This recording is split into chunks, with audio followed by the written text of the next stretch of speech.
तो आ गए आप। उम्मीद करता हूँ कि सभी लोग कुशल मंगल होंगे। अगर सब कुशल मंगल नहीं भी है तब भी मैं आपको मुबारकबाद देना चाहता हूँ, क्योंकि आप भगवान शिव के उस मंत्र तक पहुँच चुके हैं जिस मंत्र को जपने मात्र से आपके जीवन में हर एक कार्य में आपको सिद्धियाँ प्राप्त होगी। जो रुके हुए काम हैं वो एकदम से बनने लगेंगे। पुत्र प्राप्ति होगी, संतान प्राप्ति होगी, साथ ही साथ आपके जीवन में धन और धान्य की इतनी वर्षा होगी कि कोई भी कभी सोच नहीं सकता। भगवान शिव की माने तो महामृत्युंजय मंत्र का जाप अगर कोई व्यक्ति सही से कर लेता है तो उसके जीवन में धन संपत्ति की तो वर्षा होती ही है, लेकिन उसका हर कार्य सिद्ध होता है, क्योंकि भगवान शिव की कार्य सिद्ध करने वाली शक्तियाँ उसके घर में, उसके भीतर, उसके शरीर में, उसके अंतर मन में जागृत हो जाती है।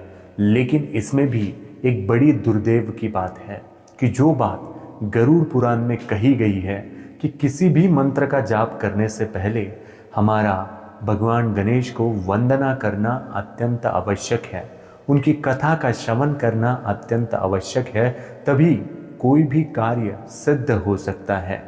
अब ऐसा क्यों है, इसके लिए मैं आपको सबसे पहले भगवान गणेश की एक कहानी सुनाता हूँ।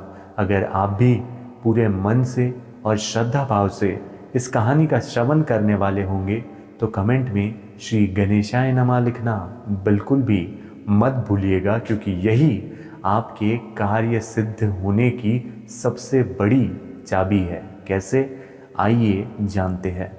बहुत समय पहले स्वर्ग में एक विशेष आयोजन की तैयारी हो रही थी। सभी देवगण इस उत्सव के लिए व्याकुल और उत्साहित थे। ये कोई साधारण विवाह नहीं था, बल्कि एक महत्वपूर्ण देवता के विवाह का आयोजन था। स्वर्ग के प्रमुख महलों और सुंदर उद्यानों को भव्य रूप से सजाया गया था। इतनी शानो शौकत और इतना सब कुछ किया गया था क्योंकि स्वर्ग में एक बहुत ही सुंदर अप्सरा का लग्न होने वाला था। स्वर्ग के हर कोने में दिव्य पुष्प की महक थी और वातावरण में मंगल ध्वनि गूंज रही थी। स्वर्ग लोक का सौंदर्य इतना देखने वाला था कि कई देवतागण जब वहां से गुजर रहे थे तो बिल्कुल स्तब्ध हो जा रहे थे, क्योंकि भगवान विष्णु ने इसकी रचना ही ऐसी की थी। इसकी रचना बहुत श्रेष्ठ रूप से, बहुत सही रूप से और बहुत आकर्षक ढंग से की गई थी। देवताओं के राजा इंद्र स्वयं विवाह की तैयारियों में लगे हुए थे। उन्होंने इस बात का ध्यान रखा था कि हर एक देवता को निमंत्रण भेजा जाए। सभी विशेष देवता जैसे भगवान विष्णु, ब्रह्मा, शिव और अन्य प्रमुख देवता इस उत्सव में शामिल होने के लिए बिल्कुल तैयार थे, क्योंकि सबको न्योता भेज दिया गया था। इंद्र ने सभा बुलाई और सभी प्रमुख देवताओं को विवाह की तैयारियों के बारे में बताया। सभी देवी देवताओं ने विवाह में अपनी भूमिका निभाने की बात बिल्कुल स्वीकार कर ली और हर कोई अपने तरीके से योगदान देने में तत्पर भी था। इस विवाह में हर देवता की खास भूमिका थी जो उसे और भी भव्य बना रही थी। इस विवाह में हर देवता अपने तरफ से कुछ ना कुछ कार्य तो कर ही रहे थे, और आप यकीन मानिए जब देवता गण कोई कार्य करते हैं तो उसमें रौनक तो आनी ही थी। इसीलिए इस विवाह की रौनक बिल्कुल देखने लायक थी। जब सभी देवताओं का निमंत्रण तैयार हो गया तो भगवान विष्णु ने देखा कि गणेश जी को निमंत्रण देने के बारे में अभी तक कोई निर्णय नहीं लिया गया था। विष्णु जी को ये सोचकर संकोच हो रहा था कि यदि गणेश जी को बुलाया गया तो उनका अत्यधिक भोजन प्रेम विवाह की गरिमा में बाधा डाल सकता है। उन्हें यह भी डर था कि यदि गणेश जी ने वहां जाकर अधिक भोजन का आनंद लिया तो कुछ अन्य देवता इसका मजाक भी बना सकते हैं, और भगवान गणेश को तो बड़ी जल्दी क्रोध आता है। हो सकता है वो किसी देवता को श्राप दे दे या फिर विवाह को ही स्तब्ध कर दे और विवाह आगे ही ना बढ़ पाए। ये सब भगवान विष्णु के मन में चल रहा था। विष्णु जी ने कहा, क्या होगा यदि गणेश जी का भोजन प्रेम हमारी सभा को विचलित कर दे। उन्हें मन ही मन ये लग रहा था कि वो तो इतना ज़्यादा खाते हैं, अगर वो गलती से इस विवाह में आ गए तो सारा खाना चक कर देंगे, जिससे मेहमान नवाजी में हमारी शान तो बिल्कुल भी नहीं रहेंगी। वो तो अपने खाने के शौक के लिए प्रसिद्ध है, शायद हमें इस बार उन्हें आमंत्रित नहीं करना चाहिए। ऐसी बात भगवान विष्णु अपने मन में सोच रहे थे। इस बात पर अन्य देवता ने भी सहमति जता ही दी। जब भगवान विष्णु ने दूसरे देवताओं को इस बारे में बताया तो उन्हें लगा कि बिल्कुल सही बात है। इतने बड़े विवाह में इतनी गरिमा और इतना आकर्षण है, लेकिन यहाँ आकर अगर कोई बहुत अन्न खाएगा तो वो दिखने में भी अच्छा नहीं लगेगा। इसीलिए सारे देवताओं ने भगवान विष्णु की बातों में सहमति जता दी। सभी ने यह सोचा कि यदि गणेश जी नहीं आएंगे तो विवाह समारोह अधिक शांतिपूर्वक और गरिमापूर्वक होगा।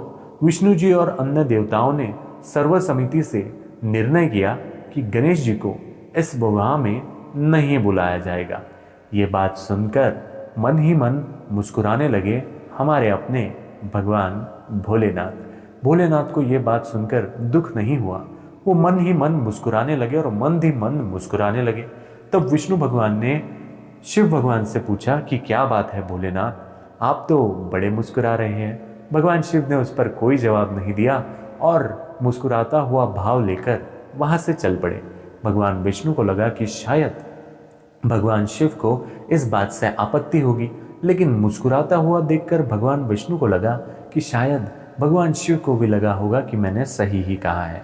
विवाह का शुभ मुहूर्त आया और सभी देवगण एकत्रित हुए। मंदराचल पर्वत पर जहाँ विवाह हो रहा था वहाँ सभी देवताओं का जमावड़ा था। सभी देवी देवता अपने स्थान पर बैठे थे और विवाह की प्रक्रिया को देखकर आनंदित हो रहे थे। विवाह के मंत्र गूंजने लगे और जैसे ही अग्नि प्रज्वलित हुई, अचानक ही कुछ अनहोनी घटने लगी। जैसे ही अग्नि प्रज्वलित हुई, मंडप वगैरह सब कुछ जलने लगा और जो विवाह का आकर्षण था वो निस्तेनाबूद होने लगा। विवाह की प्रक्रिया में अजीब अजीब सी बाधाएं आने लगी। मंत्रों का प्रभाव समाप्त हो गया, अग्नि बुझ गई और हर कोई हतप्रभ रह गया।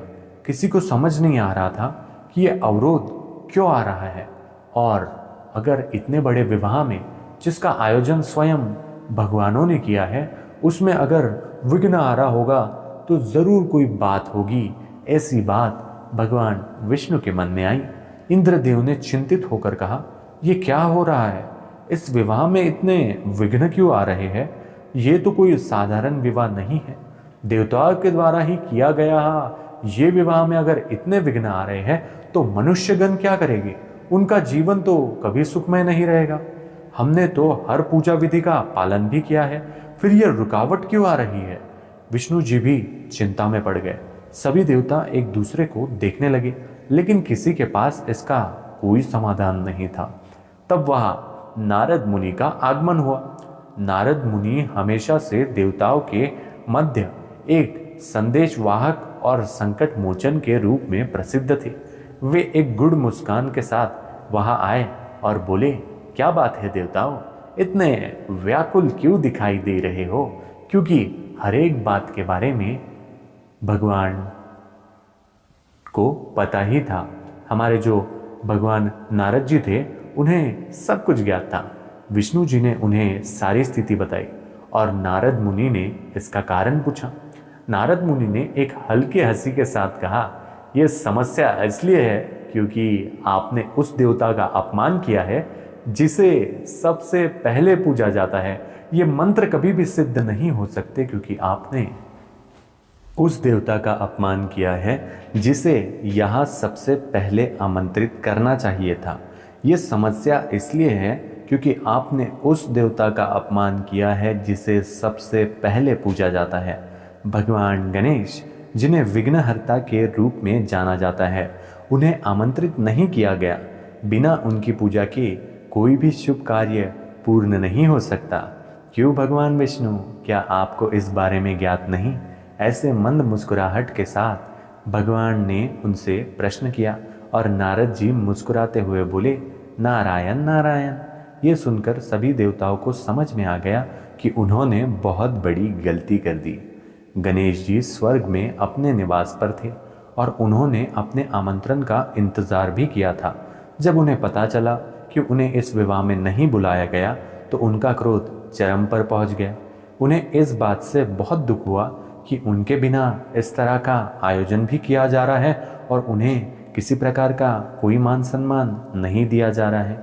नारद मुनि ने सोचा कि गणेश जी को मनाना बहुत कठिन होगा, लेकिन उन्होंने एक युक्ति सोची। वे गणेश जी के पास गए और उन्होंने समझाते हुए कहा, गणेश जी, आपके बिना ये विवाह संभव नहीं है। देवताओं को आपकी आवश्यकता है। कृपया वहाँ चलिए और इस विवाह को सफल बनाइए। गणेश जी ने नारद जी को व्यक्त करते हुए कहा, जब मुझे प्रारंभ में नहीं बुलाया गया तो अब क्यों मुझे बुलाया जा रहा है? सभी देवताओं ने मिलकर मेरा अपमान किया है और इससे भी बड़ी बात, मेरे परमपिता भगवान शिव भी वही मौजूद थे, लेकिन वो कुछ भी नहीं बोले। ऐसी मुझसे भला क्या भूल होगी? नारद मुनि ने बड़े विनम्रता से कहा, गणेश जी, आप तो करुणा के सागर हैं। सभी देवताओं ने अपने भूल के लिए आपसे क्षमा याचना मांगी है। आपके बिना इस विवाह का संपन्न होना असंभव है। आखिरकार गणेश जी का मन पिघल ही गया और वे नारद मुनि के साथ विवाह स्थल पर पहुंच गए। जैसे ही गणेश जी विवाह स्थल पर पहुंचे, सभी देवताओं ने उनका स्वागत किया। गणेश जी ने पहले पूजा का अधिकार ग्रहण किया और उनकी उपासना की गई। जैसे ही उनकी पूजा समाप्त हुई, विवाह की बाधाएं स्वतः ही समाप्त हो गई। मंत्र का प्रभाव लौट आया और हर मंत्र दिखने लगा। अग्नि फिर से प्रज्वलित हो गई और विवाह बिना किसी विघ्न के संपन्न हो गया। विवाह के पश्चात महादेव ने सभी देवताओं को संबोधित करते हुए कहा, गणेश जी विघ्नहर्ता है और उनके बिना किसी भी शुभ कार्य का आरंभ नहीं हो सकता। उन्हें प्रथम पूज्य माना गया है क्योंकि वे हर विघ्न को दूर करने में सक्षम हैं। इस घटना से हमें यह शिक्षा मिलती है कि हर कार्य में गणेश जी का स्मरण सबसे पहले करना चाहिए। महादेव के इन शब्दों ने सभी देवताओं को ये समझा दिया कि गणेश जी का स्थान सर्वोपरि है और उनके बिना कोई भी कार्य सफल नहीं हो सकता। इस तरह ये कथा हमें ये संदेश देती है कि अगर हमें भगवान शिव के भी मंत्रों का जाप करना है और कार्यों में सिद्धि लानी है तो हमें सबसे पहले ज्ञान करना होगा। हमें सबसे पहले अपने पूरे मन भाव से भगवान गणेश को याद करना होगा और भगवान गणेश को याद करते हुए मेरी आपसे नम्र विनती है कि आप एक बार कमेंट सेक्शन में गण गण गणात बोते ज़रूर लिखिए। इसे श्रद्धा भाव से कहने से मैं आपको बताऊंगा कि कैसे आपका महामृत्युंजय मंत्र बिल्कुल ही सटीक तौर पे आपके कार्य पूर्ति में आपकी बहुत मदद करेगा। तो देर किस बात की, पूरे श्रद्धा भाव से एक बार मिलकर कहते हैं, गण गण गणात बोते। महामृत्युंजय मंत्र भगवान शिव का अत्यंत शक्तिशाली मंत्र है, जिसका जाप करने से व्यक्ति को समस्त प्रकार की बाधाओं, रोगों, दुखों और अशुभ प्रभावों से मुक्ति मिलती है। इसे विशेष रूप से स्वास्थ्य, दीर्घायु और संकटों से रक्षा के लिए जाना जाता है। इस मंत्र के जाप से न केवल शारीरिक, मानसिक और आध्यात्मिक शांति मिलती है, बल्कि हर कार्य को सफल बनाने की शक्ति भी हमें प्राप्त होती है। अगर कोई व्यक्ति पूरे श्रद्धा भाव से हर हर महादेव और उससे पहले भगवान गणेश को याद करके इस मंत्र का उस समय पर जाप करता है जो समय गरुड़ पुराण में लिखित है और मैं आपको आगे बताने वाला हूँ, तो उस व्यक्ति के हर एक कार्य में सिद्धियाँ प्राप्त होती है। यानी कि वो जो भी कार्य करने जाता है वो संपूर्ण होता है, उसका रुका हुआ काम बनने लग जाता है। ये भगवान शिव की एक ऐसी महिमा है, एक ऐसा मंत्र है जो भगवान शिव की स्तुति करता है।